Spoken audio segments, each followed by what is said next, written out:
Hey guys, what's up? This is Kane Lynch2 Dog Days on the PlayStation 3, and this game is also available on the Xbox 360.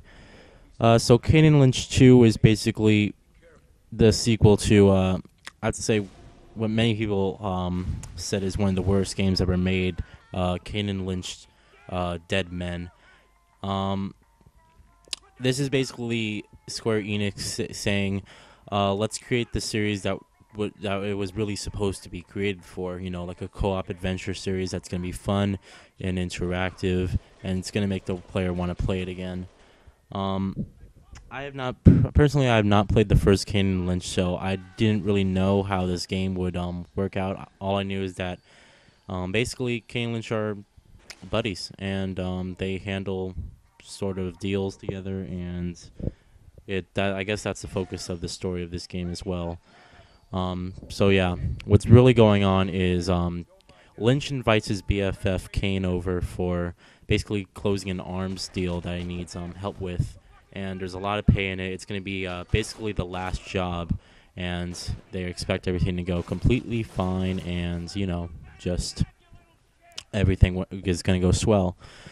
Well, what happens is that basically they fuck up, and they shoot the daughter of basically the most powerful man in Shanghai, called the Shang-Chi. And he not only does he send the police force after you, he also hires his own personal mercenaries. And basically the whole story after that is, all right, let's get out and let's basically kill everyone and get out of Shanghai alive.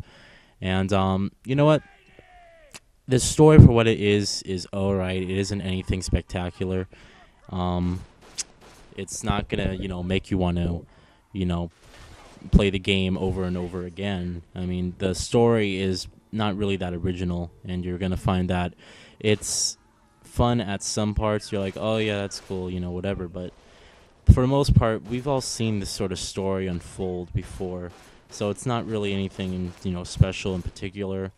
But yeah, the story for what it is, it's very short, meaning at the most it's gonna take you about 4 hours to complete this game at the most. And yeah, it's just for the length of the story mode, it's just not as you know, it doesn't really warm a purchase. I mean, the length of the story mode, in my opinion, should be at least 8 to 10 hours long, and anything below that I consider short. So graphically, as you can see, the game offers a very unique way at presenting itself graphically. Basically, what the developers wanted to do is make the game look like it was shot from a camcorder, and sort of make the whole game feel like you're watching a documentary about these two killers.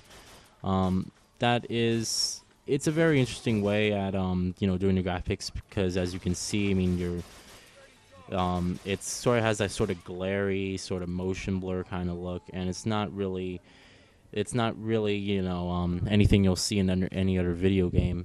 The graphics are next gen, but to be honest, some of the animations and stuff like that just don't really work out that well.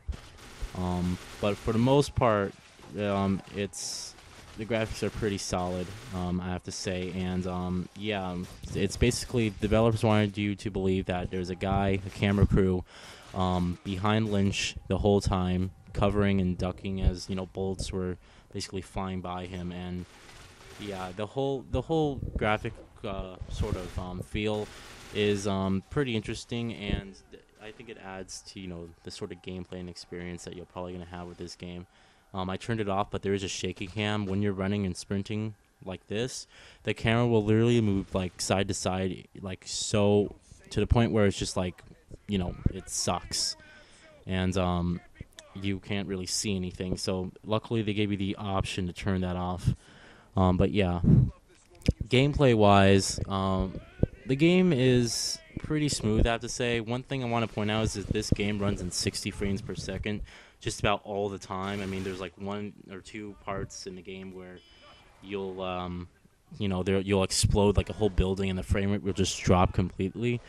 and that tends to happen in lots of games. But for the most part, 60 frames per second, it's pretty good, I have to say. And it definitely does add to the sort of graphical feel, and definitely makes shooting and stuff a lot more smoother and easier to do. But yeah, let me actually talk about the shooting first of all. Shooting's pretty horrible in this game.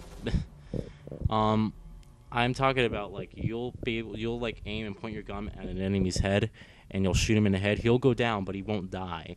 And for the most part, you're gonna have better luck just spraying and praying than actually trying to aim and hit the guy. And that's kind of unfortunate because this is supposed to be a cover shooter, and for the most part it is. But there needs to be you know there needs to be some variety of gameplay. I mean, it's basically so repetitive to the point where it might get boring for some.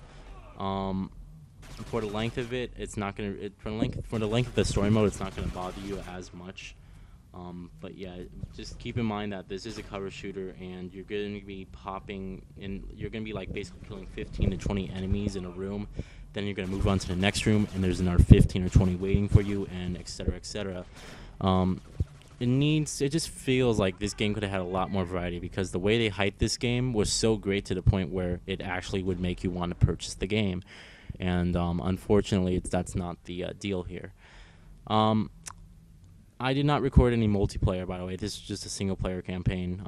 The multiplayer, for what it is a lot more fun than the campaign, and it just seems like the multiplayer was the focus of this game. As many people are doing right now, they're like, oh, let's just create just a mediocre story, and let's focus all our attention to multiplayer. And it's kind of unfortunate if you're a story person like I am, because you want to get involved in the game's characters and stuff.